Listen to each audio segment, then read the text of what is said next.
Celebrating 46 years on the air, award-winning Farmweek is a production of Mississippi State University Extension. Today on Farm Week, a heck of a heat wave down south. It's having a big impact on crops. In our feature, a related story, drought-plagued farmers wondering if we'll have enough hay to feed their cattle. Plus, farmers protest a CO2 pipeline on their land, but opponents say a majority says yes. And how much would you pay for one delicious country ham? How about $10 million? That and more on Farm Week right now.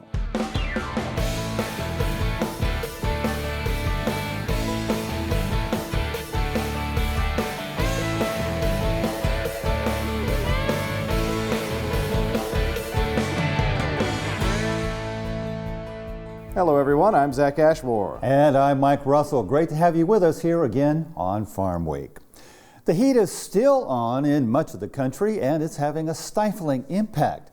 That's especially true in the southern U.S., including Louisiana, where producers are fighting to preserve crops and yields. Reporter Chris Rosado has more. So when you think about the crops grown here in Louisiana, you think of things like corn, sugarcane, soybeans, and each of those crops are having a tough time growing and harvesting with this intense summer heat. I don't know if we can go on, Chris. It's so bad, people are having to sell out, or they're having to liquidate, not only just liquidate, but they're having to reduce the size of their herd. John Thompson is the chairman of the Louisiana beef industry, and in his 66 years, he's never seen his farmland this dry. The amount of money we've lost in the cattle industry is somewhere between $160 to $260 million, according to the Department of Agriculture and Forestries. Herds across the state are being liquidated due to the lack of pasture left for them, as well as the shortage of hay. Right now, we've got all the gaps open in the gates. Let them go from pasture to pasture.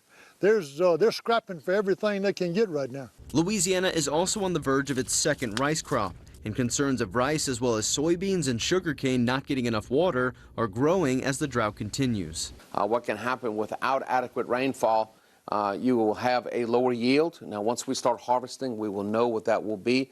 Right now, if you look at our soybeans, we're getting close to harvesting beans. I do expect a significant decrease in the yield per acre of soybeans. Commissioner of Agriculture Mike Strain says we got lucky with the fertilization of our corn crop, but says harvesting has been an issue. And if the heat continues with little to no rain, that's where we start to have problems. Where it's irrigated, it still looks pretty good. Where it's not irrigated, I think you're going to have a markedly less yield. So what does all this mean for you? Well, to put it in simple terms, it means higher prices for your groceries, which the Department of Agriculture says we can expect to notice in the next 6 to 12 months. Because, most of the foods that we consume, if you look at corn and beans and wheat, it's from the previous year crop. So what's happening today will be influencing the food prices as we move forward. Now, as for when we can expect to see those price increases for your groceries, it's hard to tell at this time, but we can expect it to see added on to the overall cost inflation for groceries, which, as we all know, is already high. 5 states are going through the process of special hearings involving a carbon pipeline. That process is slow and is multifaceted. Recently in Iowa, what could be 6 weeks of hearings began for the Summit project. David Miller was there. Summit Carbon Solutions wants to take and forever control our land for their private profit pipeline scam. This week, the Iowa Utilities Board began what is expected to be several weeks of evidentiary hearings. When they are finished, the board will determine if a construction permit will be granted for the controversial Summit Carbon Solutions CO2 pipeline. Before the hearing began, about 200 landowners and supporters gathered outside the venue in Fort Dodge, Iowa. Our safety, our land, our lives, and livelihoods are more important than Summit's private, for-profit bottom line. This hazardous, risky pipeline. Witnesses were concerned about who would be responsible for soil compaction, damage to drain tile, what they called ambiguous language in easement contracts, and the consequences of a pipeline rupture along the 700 miles of the Iowa portion of the Midwest Carbon Express. The bulk of those testifying objected to the possibility that Summit would be granted the right to use eminent domain when landowners refused to sign a voluntary easement. The hazardous pipeline, as proposed, could limit future homes, livestock facilities, machine sheds, or other building expansions and limit the versatility of our farming and future farming operations. A spokesperson for Summit Carbon says they have signed easement agreements with 73% of the landowners along the 2,000-mile, $5.5 billion underground pipeline that stretches across 5 states. Monty Shaw, executive director of the Iowa Renewable Fuels Association, an industry advocacy group, says Summit Carbon is just satisfying the needs of their customers. But we shouldn't pretend like when folks show up here in a lot of red shirts that they speak for the landowners. They speak for a minority of the landowners, a voice that's theirs to have and that should be heard. I'm not saying they shouldn't be here, let me be very clear, but they do not represent the vast majority, the supermajority of landowners. The Iowa Utilities Board is expecting the testimony to last through the end of September. So how much would you pay for a tasty country ham? Believe it or not, the grand champion ham at the Kentucky State Fair earned a whopping $10 million. Reporter Shaquille Lord was on hand for the amazing outcome. Colonel, we got this ham sold. $5 million there, $5 million here, Central Rank and Killing-Crab. That's going to be $10 million, ain't it? $10 million. And there you have it. With a combined bid of $10 million, former UN Ambassador Kelly Craft and her husband Joe, along with Central Bank, won the grand champion country ham. Weighing in at a little over 18 pounds, this beauty was produced out of Lyon County. And as always, the proceeds will go towards charity. Communities we serve, we try to be active and donate back to those communities, plus the great Commonwealth we're in. This money will go to build 57 new homes for families in Knott County at a new community called Chestnut Ridge for families that lost everything in the Eastern Kentucky floods. The list continues with several boys and girls clubs in the Commonwealth to the Kentucky Derby Museum. Kristen Branscombe, speaking on behalf of the Crafts, say each corner of Kentucky will benefit from this record-breaking bid. What the best feeling is knowing that this $10 billion total are going to go to several hundreds of thousands of Kentuckians across this state to really benefit them in times of need. More than 1,600 attended the ham breakfast Thursday morning, including Governor Andy Beshear and Senate Minority Leader Mitch McConnell. Also in attendance, Commissioner of Agriculture Ryan Quarles, who's in his last stretch of his second term. Not quite ready to say what we're going to be doing next, but you can count on this. I'm just getting started of my career in public service. He says one of the things he's most proud of, how far the country ham breakfast has come. A lot of state fairs are known for particular things. Iowa's known for a butter cow. Kentucky is known for now a $10 million country ham. On the lighter side, we're coming up to a part of the year when you're likely to see a little more color in some landscapes. If you look carefully, you'll see some shrubs that are actually native to the U.S. and they're very nice. Here's Eddie Smith with more.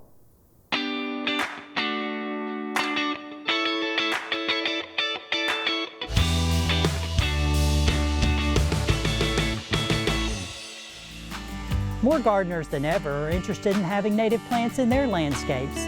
One native plant that you might like to include in your landscape is the American Beautyberry. The deciduous native American Beautyberry is the variety of which gardeners are most familiar. It grows 3 to 5 feet tall and wide. This plant makes quite a statement in the landscape, but it gets its name from a gorgeous display of bright purple berries in the fall. In summer, inconspicuous white and light pink colored flowers can be found in June to July. Beautyberry's small flowers are held in tight clusters near the stems, a display that adds subtle charm to the garden in early summer. Soon after, small green berry clusters form on the stems. As summer winds down, the small green berries that follow the blooms turn a majestic purple that looks especially appealing against the backdrop of lovely green leaves. The beautiful purple berries are bright and shiny, arranged in clusters at the leaf nodes and held tightly along the arching branches. Beautyberries will grow well in partial shade to full sun in our landscapes and gardens. Long-lasting beautyberry branches can also make colorful additions to cut flower arrangements. I love the American Beautyberry in my landscape and recommend that you plant one in your landscape too. I'm Eddie Smith, and I will see you next time on Southern Gardening. We'll take a break right here, but don't go away. Coming up in our Farm Week feature, a timely story managing hay supplies during drought. Ongoing dry conditions in the Midwest mean less hay to go around, and prices have gone up as a result. Even though the cattle herds are down in number, feeding them is still a challenge. We'll hear from a farmer struggling to make sure his herd is fed during the upcoming winter months, an alfalfa grower concerned about inflating prices. Keeping the hay supplied, coming up on Farm Week. Don't go away.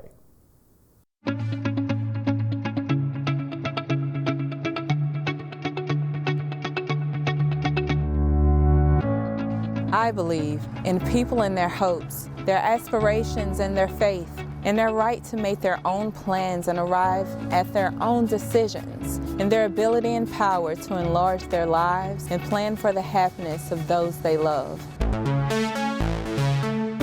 I believe that education, of which extension work is an essential part, is basic in stimulating individual initiative, self-determination, and leadership.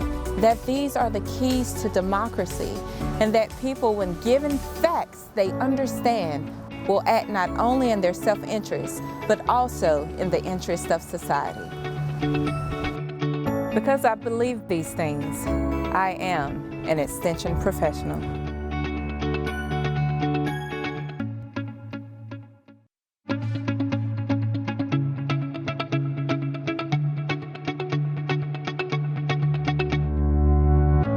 I believe in people and their hopes, their aspirations, and their faith. I believe in intellectual freedom to search for and present the truth without bias and with courteous tolerance toward the views of others. I believe that education is a lifelong process, and the greatest university is the home. That my success as a teacher is proportional to those qualities of mind and spirit that give me welcome entrance to the homes of the families I serve.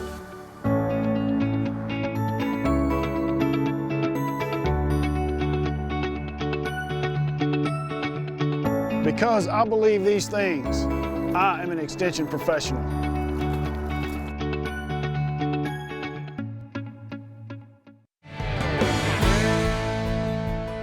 Time for the market report. Looks like last week was a bit of a mixed bag. Been that way for a few weeks, actually. Changes aren't dramatic, but we'll get into it. But first, the numbers. We'll see last week's biggest gains and losses. Then, in our row report, what's really driving prices right now? And finally, we look at cattle and see the biggest factors driving those markets right now. So, markets closed last week, a mixed bag, as we said. No big changes, but interesting ones nevertheless. Let's take a look. Last week's biggest gain, sugar up a little over a cent, but that's a 4.5% increase from the previous week. Last week's biggest loss, lumber, down $18, a 3.37% decrease from the previous week.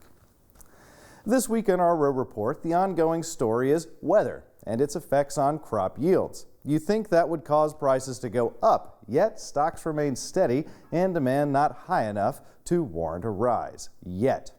According to market analyst Dan Huber, prices will likely not go much lower, and there are some other international factors at play right now as well. Oh, I think for the time being, at least, we've probably seen enough punishment to the downside. You know, granted, it doesn't have a lot of good news on its side either. There's no real issues around the world at this point in time, production-wise. We don't know what Australia or Argentina is going to look like here over the fall, winter months. But that said, it's there's not much of a friendly story, and corn's really not far behind. I mean, corn just does not have a good demand structure right now, so the two work side by side. Yeah, I think there's no reason to panic at this point in time. I think all of the markets, I mean, granted, commodities tend to move in tandem with each other, not that we don't separate from time to time.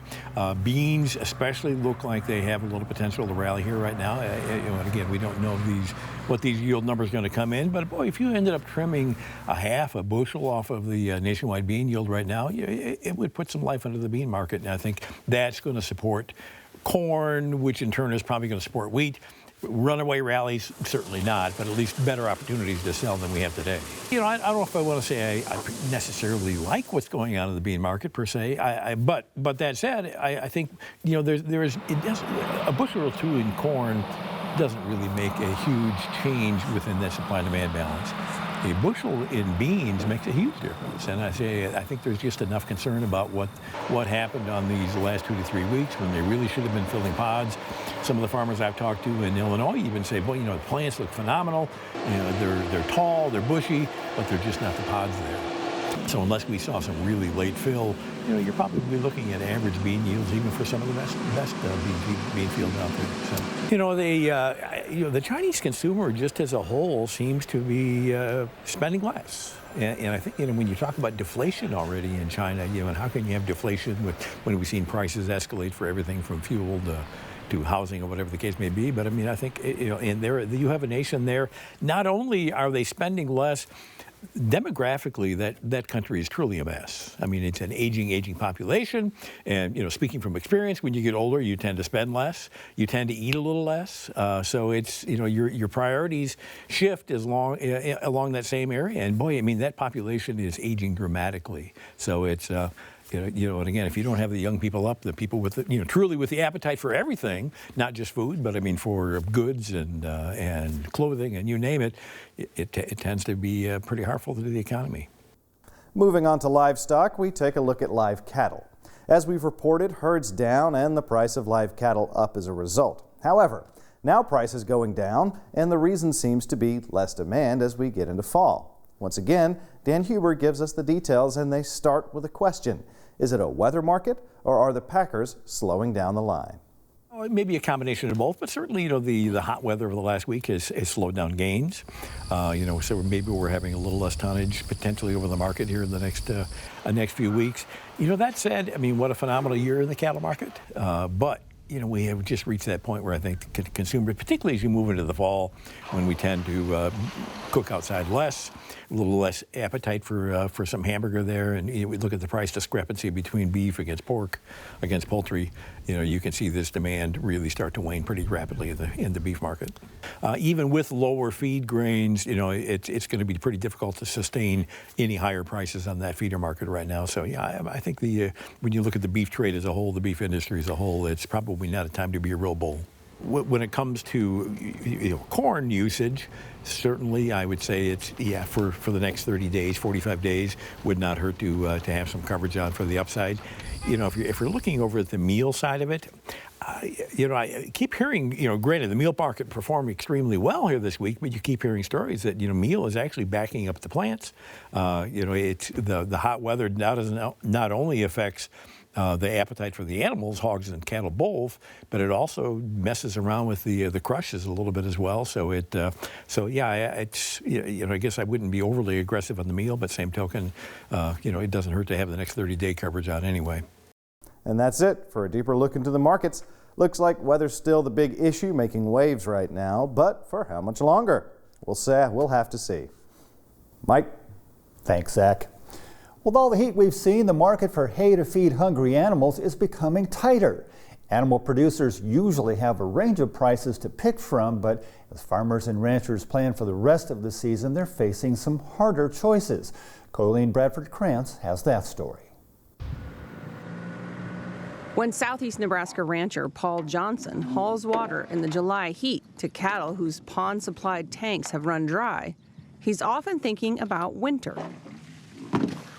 He's wondering if he'll have enough hay after a drought-plagued year to feed his cow-calf pairs through the cold months when grazing is no longer an option. This year, we're probably 30 to 40% of what we normally get or whatever. So, usually I put up probably, like I said, a couple hundred bales of good grass hay. And I think so far I've put up maybe 30, 40, and I'm about a little over halfway done. Johnson and other livestock producers in parts of Nebraska and southern plains states have endured moderate to exceptional drought for much of the spring and summer. Early July rains may have settled the dust in Johnson's area of Nebraska, but they didn't ease concerns about hay prices and supply as the year's early cuttings came up short. The brome grass Johnson counts on for the majority of his hay grew poorly during the dry spring. When I first started baling my brome, I said it's going to be short, and I was talking to a lot of neighbors, and they were all concerned about what they were going to do with hay or whatever. I said, well, I'm going to start making some calls because I'm going to get it bought now versus later. I reached out to some people in areas that have had a little bit better rain and more hay supply, and I purchased 4 semi-loads from out of the area and had hauled in here, just so I have a reserve and feel comfortable.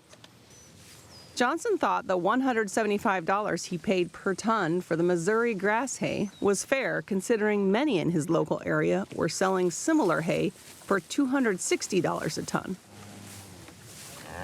The 2022 hay crop hit record prices nationally, averaging $235 a ton, which is 40% higher than the 10-year average. Already this summer, Texas, another state battling drought, has seen prices occasionally reach $400 for high-quality alfalfa. There's people looking for hay. I mean, I think our only saving grace is that the cow herd is shrinking. So, I mean, I think overall demand may be down somewhat because we have less cows to feed now than we have in the past. But still, if everybody's 50% of their, or less of their normal cuttings, this hay is going to be tight. The U.S. had 95.9 million head of cattle as of July 1st, down 3% from a year earlier, and a continuation of an ongoing downward trend that began in 2019. Connor Beeler, a beef systems educator with Nebraska Extension, says decent cattle prices over the summer have at least helped ease some of the financial hit from buying more expensive hay or having fewer bales to sell. So last summer we started to see quite a bit of people getting rid of some of their cows, selling them off. If you look back at the 2012 drought and how that affected the cattle markets in 2014, we saw a drastic increase in price of cows and calves as well. We're at a pretty high end on our calves, so I think a lot of people are trying to avoid getting rid of their cows so that way they don't have to rebuild their cow herd once the conditions become good again. A lot of guys who were offsetting their hay and maybe feeding a little bit of grain were maybe balking at doing that a little bit this year just because the price of grain is so high. If you take it to town, it's got a little better value for you than putting it through your cows. Hay producer Josh Weems from Adel, Iowa, has regular customers outside the state, primarily in Nebraska, South Dakota, and Wisconsin, and believes he will be able to continue to supply them this year, despite some struggles. The alfalfa holds its own in the drier weather. Sometimes the later cuttings kind of fall off a little bit, but the grass has really been a struggle to produce. For people that want or need grass hay, it's been a lot less and had to charge a little more because of it. Because hay is bulky and expensive to ship, Weems says it tends to be marketed locally, but the severe drought in adjacent states has also influenced prices close to home. I look at the Facebook marketplace, and I have never seen people asking out of the field prices as high as they are this year. I mean, I've seen a lot of guys just straight up on bales like that they just made, being $185, $200 a bale. So take that times 1 1/4, and there's your price per ton. I haven't seen that high before. And the small square bale, holy cow, people think them things are worth gold, evidently. Increased input costs have also helped drive up hay prices. Weems says it has cost him a lot more in the last few years to produce his annual goal of 2,500 tons of hay. He's also seen a trend where owners of large cattle feedlots rely on others for their hay versus the smaller feedlots of the past that typically grew their own. Now you can have a 10,000 head dairy that doesn't farm a lick. So that hay has to come from somewhere, and I don't know that as an industry we are keeping up with that change. Having completed a second cutting of hay, Weems, who also raises cattle, won't breathe a sigh of relief until he finishes his third and possibly fourth cuttings. I think the entire Midwest is on a knife's edge as far as water. I mean, I look at the drought map, everybody can see the drought map, like everybody is like right there. I mean, I had a guy tell me once that there's always hay for sale. You just might not be able to afford it. You might not be able to afford it. Hard words for producers to hear.